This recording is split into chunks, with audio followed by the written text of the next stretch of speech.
and welcome back to Terry Talks Movies. This time around, it's another movie haul. I do these about once a month where I go through the movies that I've acquired. Some I get really cheaply, some I pay retail for. This is not the video where I do the videos that are given to me for reviews. This is just the random stuff that I pick up and that I'm going to enjoy on video. So let's get started. I'm going to start with the DVDs, then work my way into the Blu-rays and the 4K. So this one I picked up because my friend Morris over at Love That Album podcast recommended it to me. It's a little documentary from 2023 called The Lost City of Melbourne, which is about Melbourne where I live and how it became very big architecturally in the late 19th century, and how during the 20th century, because people thought that it looked old-fashioned, they tore down these immense and magnificent Victorian buildings and totally knocked the city on its ass as far as being a beautiful architectural city is concerned. It also has a lot in it about the cinemas that were built and the cinemas that were torn down, and there were some fantastic cinemas in it. There was a cinema called the Padua, which had a triangular rotating screen. On one third they had a screen for advertising slides, then the screen would rotate and you'd have a live orchestra on the second slice of that pie, and then they'd flip it around a third time and you had the cinema screen. That hadn't been done anywhere else in the world, and you see it in this documentary. It's really good. It was directed by Gus Berger and it has a ton of archival footage and archival stills. This is a wonderful documentary and I highly recommend it. It's been released by Madman Entertainment and it's only out on DVD. There's no Blu-ray, there's no 4K, but it's a solid documentary. If it turns up on one of your documentary streaming channels, watch it. But this one is a high recommendation from me. Really interesting stuff, made on a low budget for a documentary, but it brings in subject matter experts that give a whole history of how cities can lose their way and how cinemas have been ravaged because the economics of people going to the movies rather than watching things on a screen at home changed during the 20th century. Next one I picked up in a town called Ocean Grove, which is down along the coast, and there's nothing between Ocean Grove apart from water all the way to Antarctica. It's a lovely town, and I went to a really weird random little op shop that seems to be run for, I think it's a Baptist charity or something like that, but it seems to be run by old surfers. And I picked up this 4 DVD set called Detectives, Mystery and Crime Stories. Know nothing about it. The company that makes it doesn't even have a website. And it's got some interesting things. It's got The Bigamist with Edmund O'Brien, which is a movie Idol Pino directed. There's some TV movies on there. There's Jailbait, the Ed Wood Jr. movie, and a whole bunch of other weird and wonderful smaller noirish or detective-based movies, and an episode of Dragnet as well, and something called Borderline with Fred McMurray. Know nothing about most of the things in this, but I got it for $1, and at $1 you're going to take a chance on this. There are about 3 things per DVD, but it's not all crammed onto one. You've got 4 DVDs there. And I'm going to dip into that at some stage and just see what's on there and see whether any of it's any good. But I'm looking forward to that. Those little things, sometimes you find wonderful obscurities in them. Then we've got an older Umbrella Entertainment movie that I picked up for $1. This one I picked up at Leverton Market. And it stars Lee Marvin and Roger Moore, based on a Wilbur Smith novel, Shout of the Devil, which is a really interesting World War I, I think, action film with Lee Marvin and Roger Moore, and also Barbara Parkins and Ian Holm, directed by Peter Hunter, who also directed James Bond films. Looks interesting. I remember seeing it at one stage, and it's got some interesting stunts with a biplane, but I'm going to dive into that one. It's in the proper aspect ratio, 1.85 to 1. Doesn't tell me when it's released, but still, early Umbrella. And Umbrella's early DVDs and Blu-rays are becoming very collectible among certain people, so I'm glad I picked up that one. Now, this one isn't the best version of this story. It's an English language version of a Japanese movie, The Ring. This one's got Naomi Watts and Martin Henderson in it. Not as good as the original Ringu, but it is what it is. And I haven't seen this one, but I got it for $2. And so I thought I'd give it a go. It was another op shop find. And Cinema Cult always does bare-bone movies. There are no extras, there are no commentary tracks, there are no explanatory small documentaries or anything like that. But I'm going to give that one a go. I want to also find a decent copy of the original Ring movie, which I may well do for the channel at some stage in the future, but thought I'd give this one a go, and at the price, I'm going to do that. This one I want to do for a future video. It was directed by Mark Neveldine and Brian Taylor, the people who did Crank and Crank High Voltage. Gamer with Gerard Butler in it. Kind of fun. I want to do a video about science fiction virtual reality movies, and so I picked up a copy of that one on DVD. It's got a few extras, but nothing special. But I found it interesting when I watched it originally, so I've got that for a future project. Now, this one I got for $1 at my usual place at Laverton Trash and Treasure Market. I got it because I've already got the movies, but I've got them in separate editions. And so I've got the Monty Python movies in a slim box. We've got, and now for something completely different, Monty Python and the Holy Grail, Life of Brian and the Meaning of Life, all on separate discs, but it's in such a compact version that I'm going to replace the separate discs and separate cases that I've got for the movies and just go with this one because I'm trying to save a little bit of room on the shelves. Not terribly successfully, but every little gain is a win. So I've got those. And again, for $1 at my usual haunt is something that I really wanted to do. These ones again I got for $1 at Laverton Market. And they're all movies directed by Vincenzo Natali. I think they're all directed by him. No, one of them isn't. Two of them are directed by Vincenzo Natali, one isn't. We've got the original Cube in the letterbox format. There is an edition of this in Australia on DVD that came out in 4:3, but this isn't it. So I've got Cube. I've also got the sequel, which wasn't directed by Vincenzo Natali, Cube 2 Hypercube. So I haven't seen that. I'm going to watch it. Now, this one I've already got a DVD of, but I'm keeping it in case somebody I know locally wants a copy of it. Really interesting film we did with Jeremy Northern and Lucy Liu, Cypher. I've done a whole video about this one, but I rescued this one so that I can give it away to a friend. I know a couple of people who want copies of this, and so I'm going to keep that and give it away. It's got an audio commentary, behind the scenes, interviews with Lucy Liu and Jeremy Northam, and a trailer, which is good value for a buck. And this is a hidden gem. It's terribly, terribly underrated. And then I got this one, which is a region-free NTSC copy of a John Wayne movie I haven't seen, They Were Expendable, which also stars Robert Montgomery, Donald Reed, Ward Bond, of course. It's a John Ford production, directed by John Ford, but I haven't seen it, and so I thought I'd give it a go. Again, for $1, totally worth it. Nothing extra on the DVD. It's in the correct aspect ratio, so I'm going with that. The weather's getting warmer here, so if you hear a blowfly in the background, there's a blowfly flying around the place.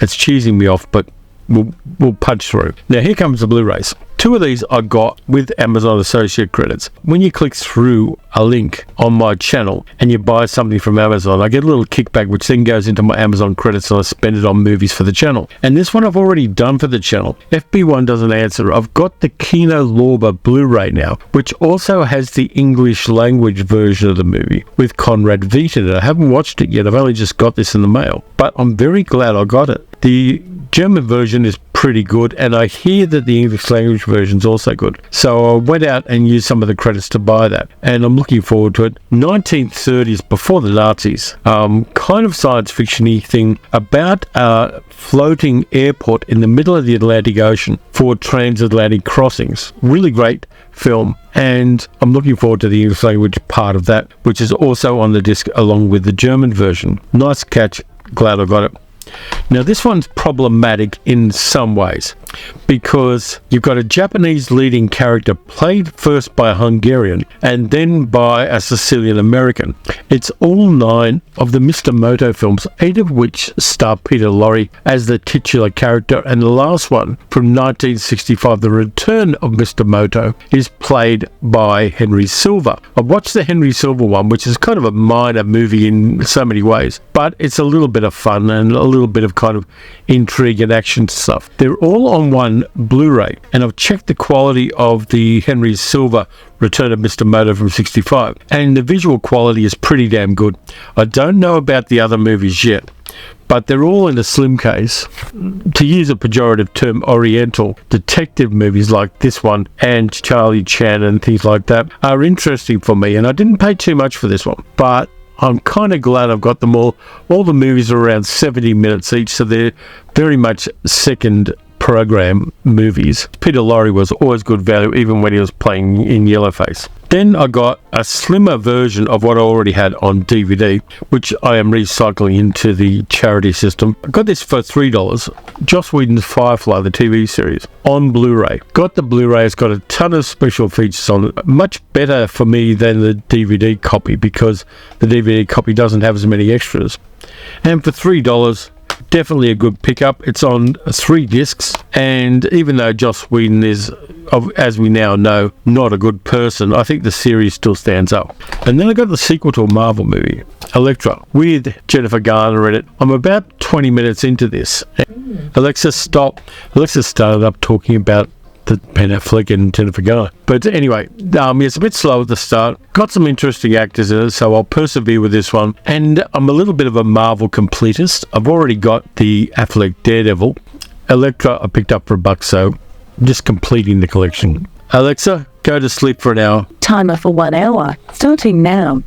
I just told Alexa to go to sleep. Now, I've got a couple of Arnie movies, a couple of Arnie action films from the late 80s or early 90s, one of the two. Again, another $1 pickup, both of them on separate Blu-rays. Collateral Damage and Eraser. I like Eraser because Arnie carries around a really powerful rail gun and uses it to get rid of the bad guys in the action climax. So looking forward to that one. It's going to be a bit of fun to watch. A lot of pew pew bang bang and very bad one-liners. Can't go wrong for $1. Just had to change the battery on the camera for the first time in a while. This one, again, it's not entirely dissimilar from Elektra, but is probably a little bit better.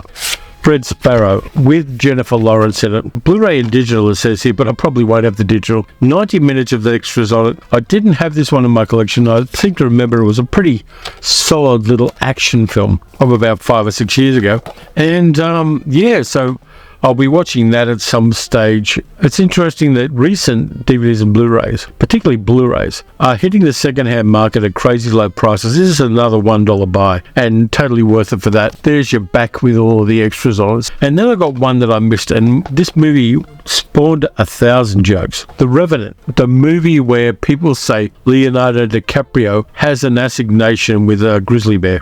Haven't seen it, as I said, but I'm looking forward to seeing it. It just kind of slipped under my radar. Here it's a good, solid action film. Gonna give that one a go as well. Then we go to a movie which is so deeply in the uncanny valley you can only watch it ironically. This one, directed by Robert Zemeckis, who was in love with motion capture at the time. He also did Polar Express, not too far away from this. Beowulf, with the wonderful Ray Winston, Angelina Jolie, John Malkovich, Robin Wright, Brendan Gleeson, Crispin Glover, Alison Lerman, and Anthony Hopkins. So yeah, I want to watch that. I want to see it on the big screen too, and just see how bad the motion capture is. A few special features on it, but not many. Definitely want to rewatch someone, and I may get a video out of it, I may not, but we'll see. Now this one is a bad movie. Tons of extras on it. Terminator Salvation. I've got a lot of the Terminator movies, but I didn't have this one. And this one's got Christian Bale in it. And who else? Sam Worthington. From the sublime to the ridiculous. Glad I got that one. I just wanted to fill out the gaps in the collection the way you often do. I probably will rewatch this one and have a bit of a good time with it. Then I got one of the DC animations that I hadn't received before. And again, this is $1. This one's fairly recent too. Batman Unlimited Animal Instincts. I like the DC animations for the superhero stuff. I like them stylistically. I think they do the action sequences very well. And this is kind of light and it may be forgettable, but I've got a collection of these now, and I'm not unhappy with the quality of them and the way they do the storytelling. They're borrowing a lot from anime, though not in a kind of egregiously rip-off way, but they're taking the storytelling methods of anime and applying them to DC, and I think it works. Now, here's some of the stuff that I paid full price for. Adventures of Batman. This is the old Filmation one from the 1970s, using that very basic Filmation animation style. It's got Batman and Robin in it. It's got Ted Knight doing the voiceover, which is kind of interesting. And again, it's Filmation 70s animation. There are 2 seasons of this, one on each disc, and they're fairly basic storytelling, but you've got all your usual suspects in there: the Riddler, the Joker, Catwoman, the Penguin. A bit of Batman history that I thought I'd pick up while I was going cheaply, getting the 2 Blu-rays. at quite a good price during a sale. Was worth it for me. Then we go back to the old Beyond Genres that Umbrella did.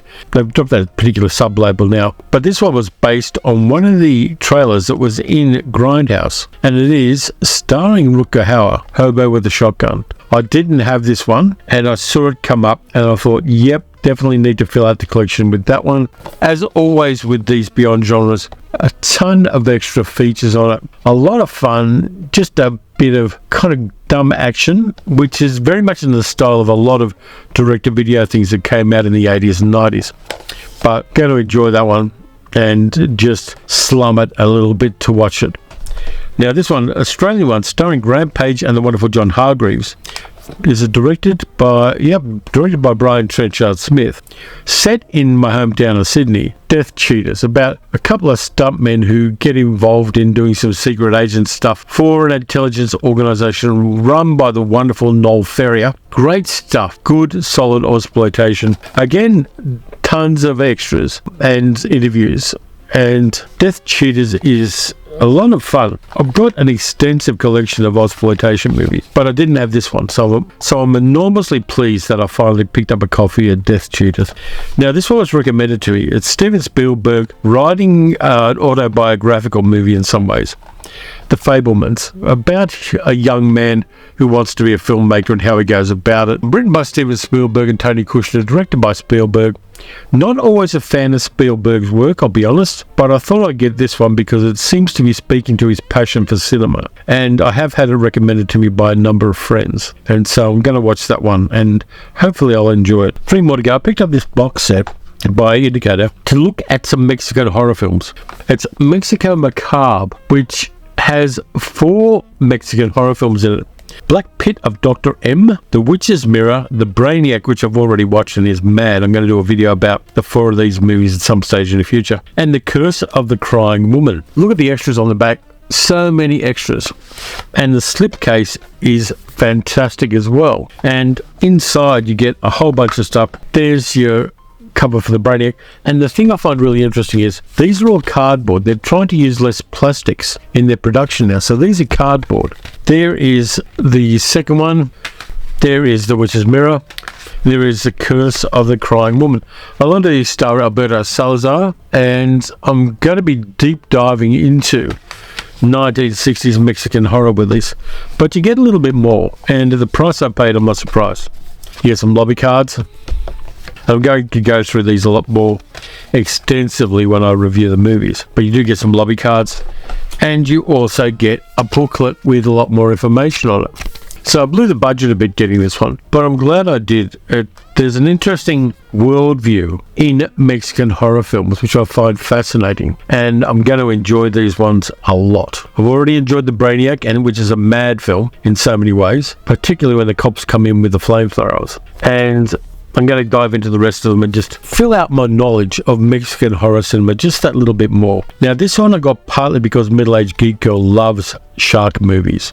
And we saw this in the cinema, but we wanted to have it on Blu-ray. We got the first one on Blu-ray, The Meg 2, The Trench, with Jason Statham and a giant bunch of sharks from undersea world, which wasn't mingling with our world. Really great. It also stars Wu Jing, Sophie Kai, Paige Kennedy, and Cliff Curtis. The wonderful Cliff Curtis, one of the greatest New Zealand actors, is in this. And it's pure balls to the wall action.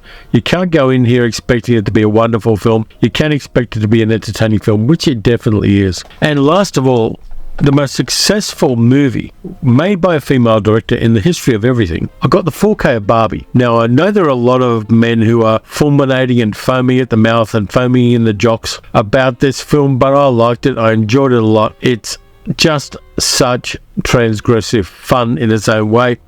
Margot Robbie's great, Baby Goose is great in it, Will Ferrell's not so great in it, but I love what it does and how it does it, and the way it references so many other movies. And it's got one of those great things that you like in a comedy, where there's a terrific punchline in the last line of dialogue of the film. You get that with Some Like It Hot, and you get it with Barbie.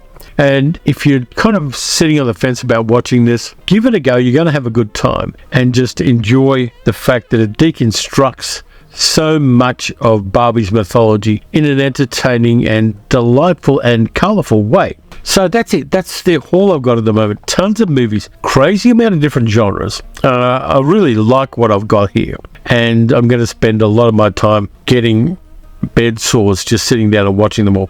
So thanks a lot for watching. If you enjoyed the video, please like, subscribe, leave a comment, hit the notification bell, leave me an emoji if you can't think of a comment. You can also support the channel by becoming a channel member on the YouTube channel page, and you can also support the channel alternatively by becoming a patron at patreon.com/terrytalksmovies.